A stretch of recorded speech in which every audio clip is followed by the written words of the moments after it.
Edu, com a pandemia e com o coronavírus, a gente está vendo que, independente da sua condição sexual, da sua condição de raça, da sua condição financeira, em tudo, está atingindo todo mundo. Então, eu tenho parado de me cobrar enquanto escolher qual signo eu sou, o que eu sou, porque não vai alterar, o que importa é para mim. Né? Enquanto a gente ficar se cobrando para uma sociedade, para uma sigla, para qualquer coisa, novamente, minha opinião, tá? Eu acho que a gente não é obrigado a aceitar nada na vida, mas o respeito é obrigatório. Eu posso não gostar ou não querer ser gay, mas eu tenho que respeitar quem é gay. Eu falo que, eu lembro isso na parte de direito, que é uma das informações que eu tenho, meu direito começa quando termina o seu, e o seu direito começa quando termina o meu. Se a sociedade, no âmbito total e no mundo inteiro, soubesse lidar com isso, em questão de religião, sexual, tudo, o mundo seria muito melhor. Mas olha que não sabe, né? A gente vê na questão política hoje em dia, essa briga de bolsonarista com na minha própria petista, família, né? assim, gente que não se fala, eu vejo várias coisas, eu falo, gente, eu sou apartado, lá o que você é, falo, é melhor nem falar, porque quando eu falo, gera um burburinho e aí bloqueia, daqui a pouco te adiciona de novo. Então eu falo que não está sendo chato. Mas se tivesse essa questão do eu respeito, mas não concordo, né? Não concordo, mas ia ser tudo mais fácil, né? Eu concordo. Sabe o que é melhor, Edu? Eu tenho amigos que são esquerdistas, tenho amigos que são de direita, tenho amigos que são centro, tenho amigos que nem sei o que são. Mas o legal é que eu pego um pouquinho de cada um e construo a minha política. Ao que você é, Alê? Não sou nada, eu sou de tudo. Eu pego o que é interessante de cada um, porque tudo tem um lado bom e um lado ruim na vida, né? E aí eu faço essa comparação, essa junção em todos os sentidos. Sim. É igual drogas. A gente sabe que é ilícito, tem a lei, não sei o quê.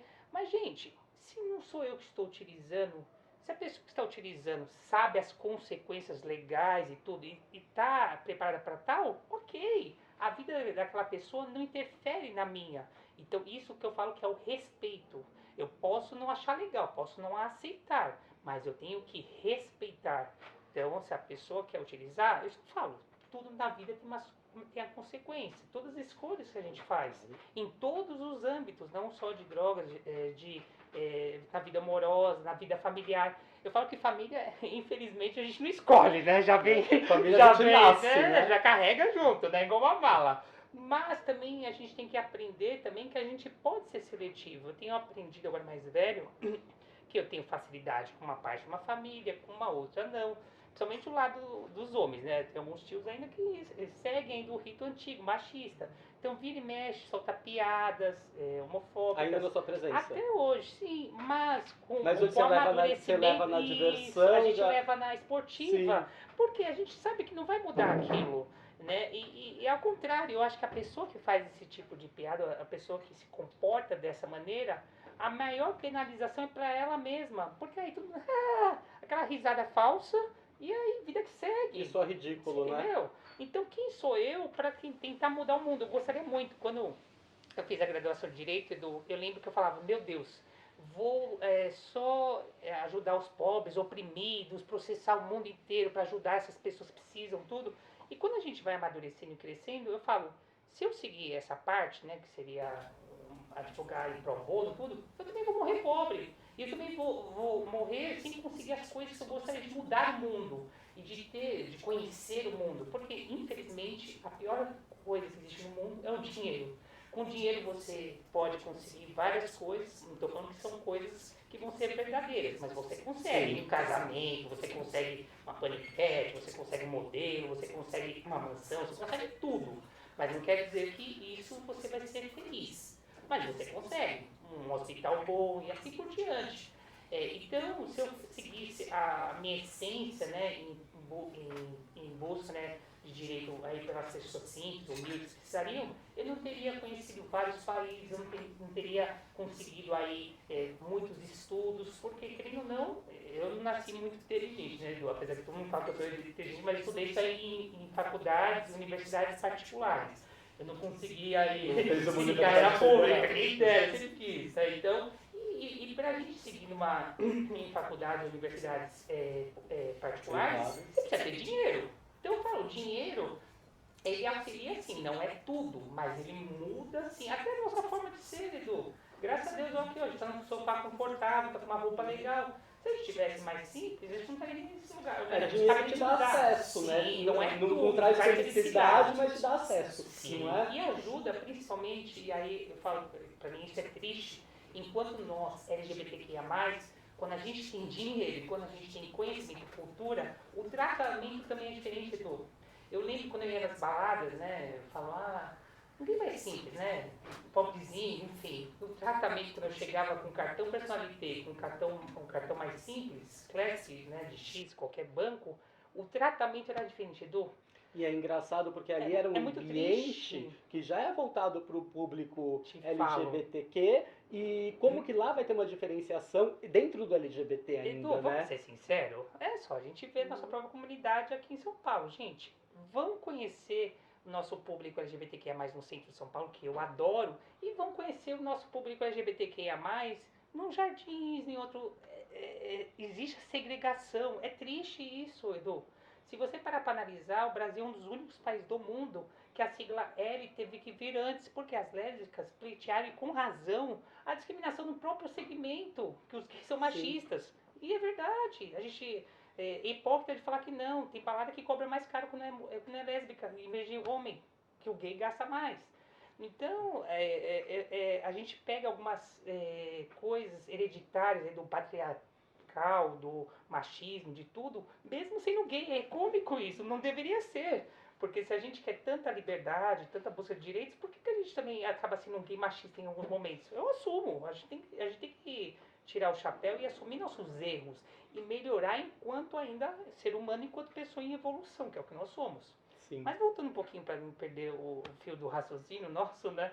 Se deixar aqui a gente fica horas e horas, né? Você vai contar ainda pra ver aqui dessa saída do armário aí antes de beijar, né? Sim, aí eu beijei, não sei o que, enfim. Aí eu falei, não, mas tem que ser, apesar de eu ter levado, entre aspas, um pré fora, né? Porque ele falou que eu tinha que ser hétero. Falei, não, tem que ser gay e acabou. E aí a vida vai deslanchando, né? Realmente a minha atração e tudo culminou a ser mais com homens do que com mulheres. Nessa trajetória até hoje eu estou com 35 anos, também ainda teve episódios com mulheres. Já saí com trans, eu falo que eu conheci de tudo na vida, até para saber o que eu queria e o que eu quero, né? E novamente eu não me rotulo. Eu falo que cada vez que eu conheço uma pessoa, eu me surpreendo. Tudo tem um lado bom e um lado ruim. Sexualmente, não vou negar, realmente um homem me atrai muito mais.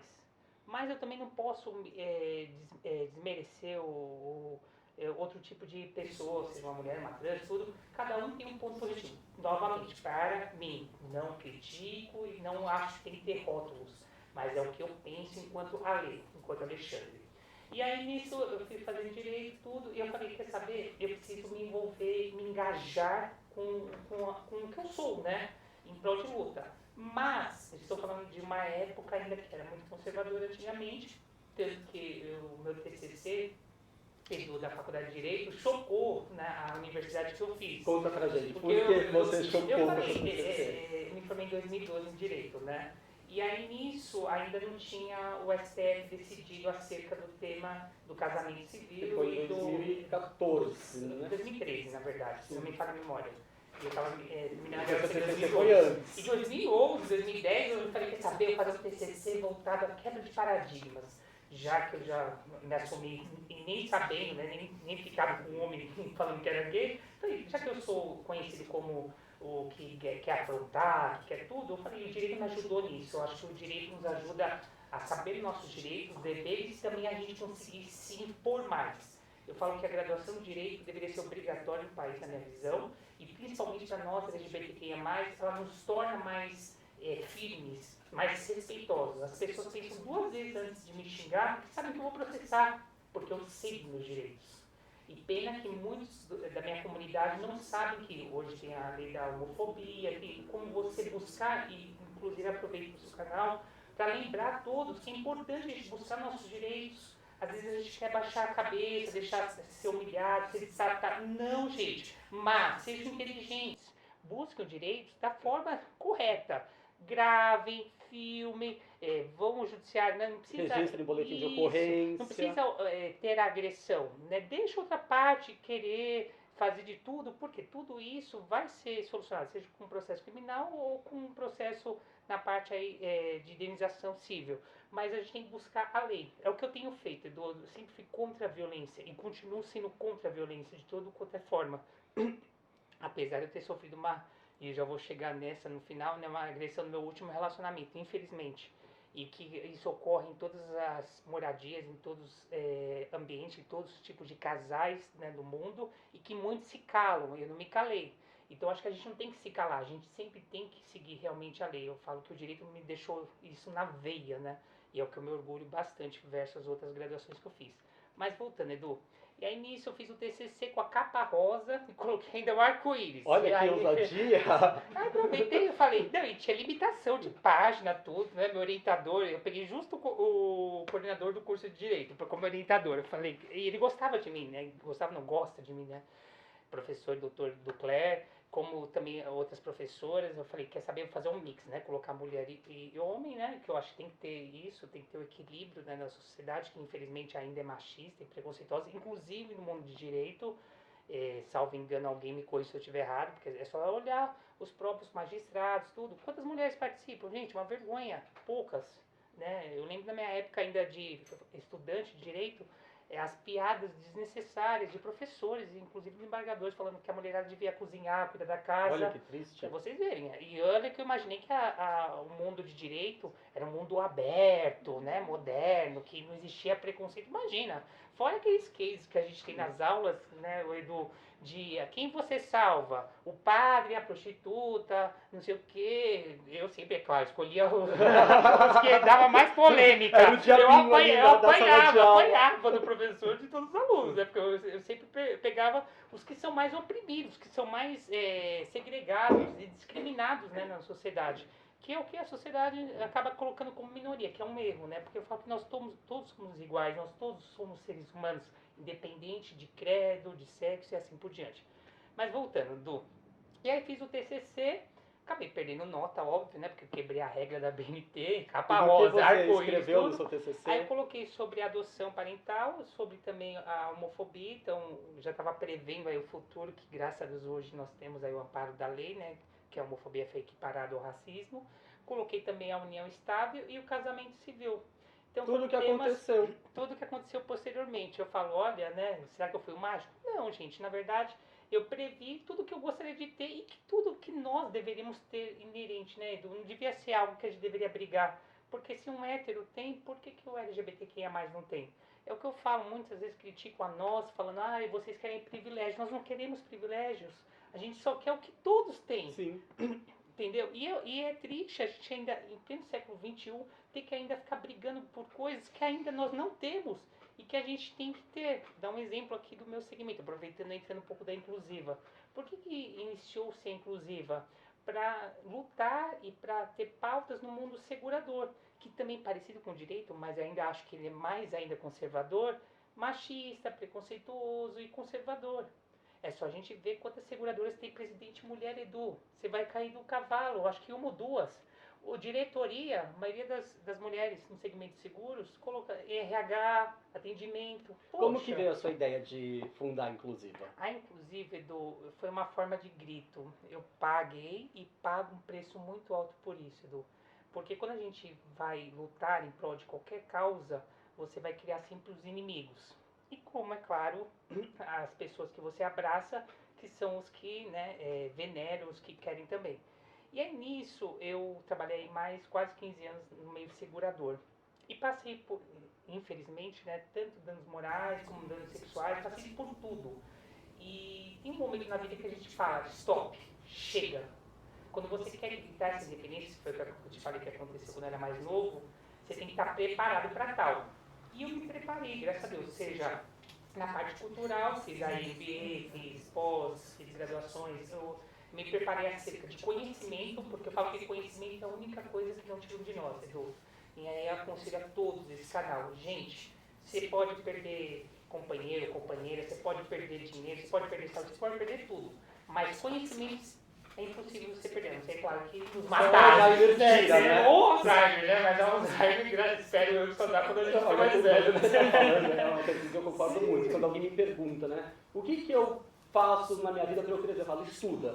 Porque estudando você adquire cultura, e quanto mais cultura você tem, mais acesso você tem, melhores são seus cargos, melhores são seus salários. Né? Então é sempre isso, é estudar, estudar, estudar, sempre. E além de estudar a parte da globalização, que eu acho que agrega, e desde novo eu sempre quis desbravar o mundo, a gente viajar. Quando você viaja, você conhece culturas, conhece pessoas, conhece tudo diferente. Não estou falando só viajar a outros países, viajar no próprio Brasil também.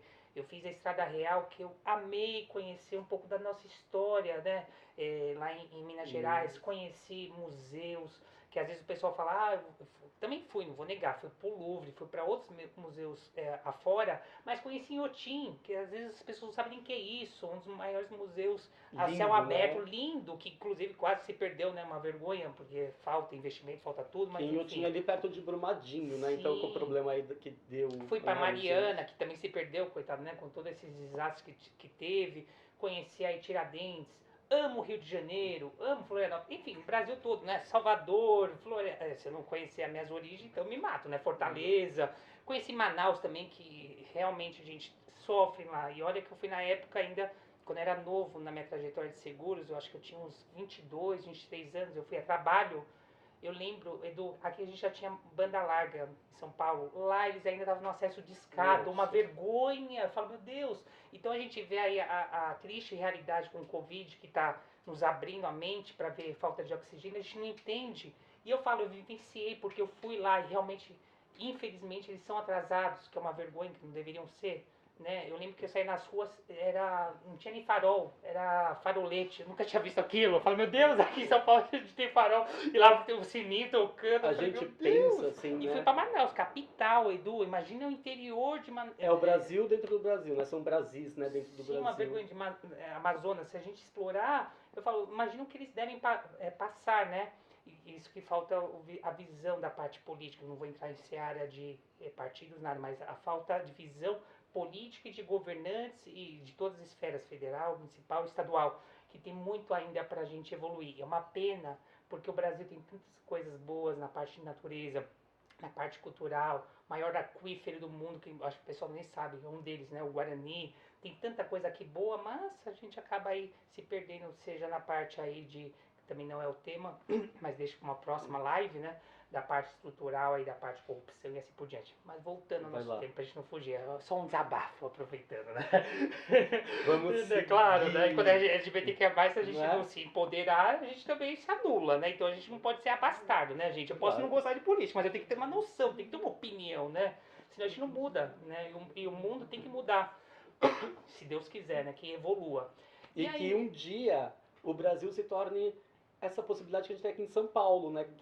Que a vivência que existe aqui, existe no Rio, existe em Minas, nas capitais maiores, se espalhe pelo Brasil inteiro, né? E aí eu te dou um outro relato também triste, Edu, que a gente pensa, né? O LGBTQIA+, em São Paulo é tudo liberado, é tudo maravilhoso, não tem nada, ao contrário, Edu. Eu te falo isso porque eu tive a sorte, e também, claro, né? Foi uma escolha que eu fiz e me preparei e me pontuei a tal para morar no exterior. Estava morando em Londres. Eu voltei para o Brasil devido à pandemia e que lá também ficou muito complicado, né? Lá foi um dos primeiros, a Inglaterra e o Reino Unido em geral, junto com a China, um dos primeiros países que teve também, né? Então lá, lockdown, aquele rolo, tudo. E apesar de eu já tinha me preparado para não voltar para o Brasil, apesar de amar o Brasil, ter muitos amigos, família, tudo aqui, mas eu já estava desgastado enquanto pessoa, enquanto LGBTQIA+, seja pela política ou seja pela falta também do que eu entendo que é o mínimo necessário numa sociedade a qual eu contribuo com meus impostos, com meu trabalho, com tudo, né? E que não tem esse respaldo. Mas veja bem, você foi, mas a pandemia te trouxe de volta, ó. Você tá aqui, conversando com a gente. Não vou negar pra você que eu tô louco pra voltar.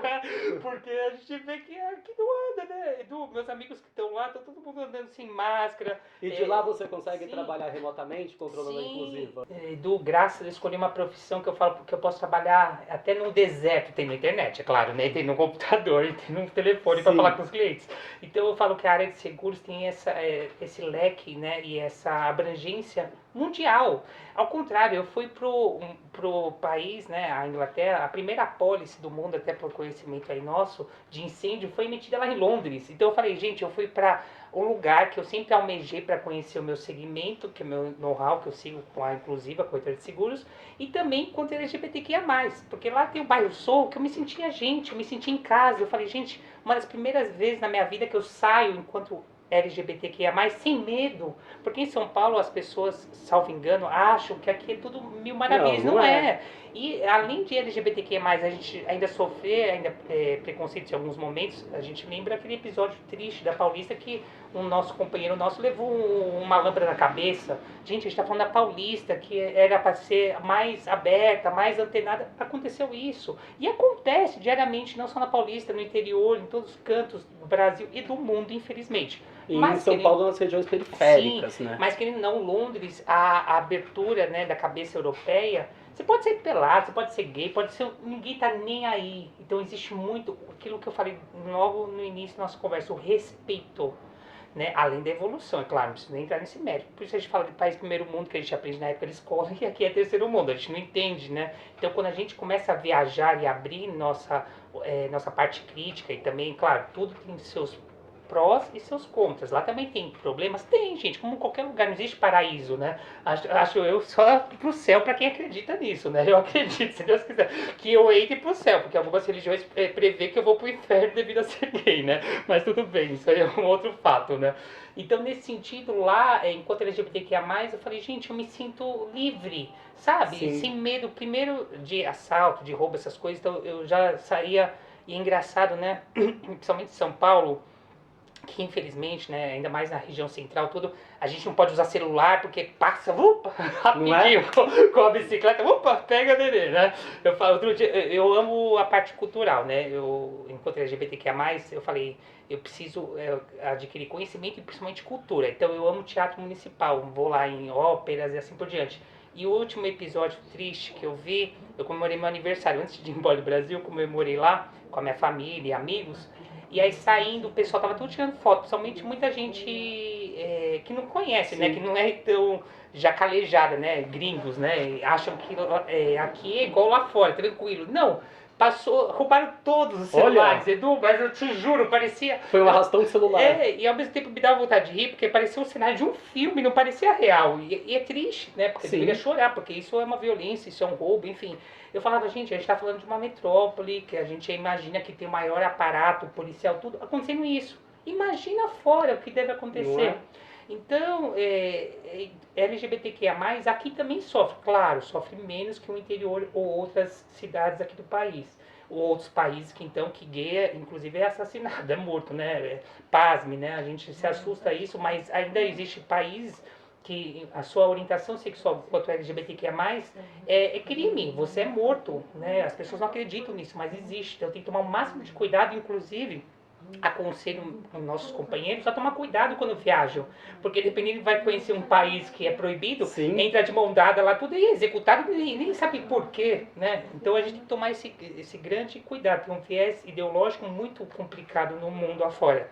E aí voltando da Inclusiva, então eu coordenava a Inclusiva de lá, tranquilamente, aproveitei que eu falei, preciso militar, preciso também me unir com a comunidade, né? A Inclusiva, ela surgiu como uma forma de eu extravasar tudo que eu passei no mundo segurador, né? Como eu te falei, infelizmente ainda machista, conservador, então eu tive líderes ou chefia que ainda usavam termos inadequados enquanto a mim, né? LGBTQIA+, um dos gestores perguntava por que eu não gostava de mulher, por que eu não gostava... Você já imagina os termos pejorativos e péssimos que utilizam, né? E a gente vai engolindo. Por que a gente vai engolindo? Porque ou a gente se cala e cresce no mundo corporativo, ou a gente grita e aí é desligado, ou a gente acaba sendo apartado, né? Não tem ainda como galgar novas posições. Certo. Tanto que eu cheguei no nível de gerência, né? para um LGBTQIA+, gente, é um avanço.